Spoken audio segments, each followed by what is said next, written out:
Hello மக்களே, இப்ப நம்ம பார்க்க போறது தவைக்கா தலைவரின் சுற்றுப்பயணம். வீடியோக்குள்ள போறதுக்கு முன்னாடி ஃபாலோ பண்ணுங்க, லைக் பண்ணுங்க, ஷேர் பண்ணுங்க, சப்ஸ்கிரைப் பண்ணுங்க. அதாவது ஆத்மா அர்ஜுன் அவர்கள் என்ன சொல்லியிருந்தாருன்னா, தேர்தல் தேதி அறிவித்த பிறகு தவைக்கா தலைவர் விஜய் அவர்கள் வானத்தில் பறப்பார், தரையில் ஓடுவார், கம்பி மேல் ஆடுவார், இந்த மாதிரி எல்லாம் பில்டப் கொடுத்திருந்தார். பட் ஏன் இன்னும் அவர் வெளியே வரல? பெரம்பூர்ல சின்னதா அவருக்கு ஒரு பங்களா ரெடி பண்ணிட்டு இருக்காங்க.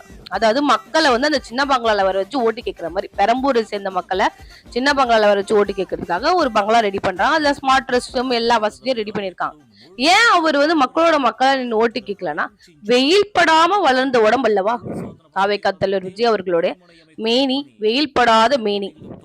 அதனால வெயிலில வந்தா வெயில் படும், வெயில் பட்டால் பொன்மேனி கலர் மாறிவிடும். அது மட்டும் இல்லாம இப்போ எலெக்ஷன்ல தோத்துட்டா எப்படி திரும்பி சினிமா துறைக்கு தான் போகணும், அதனால யோசிக்கிறாரோ என்னமோ.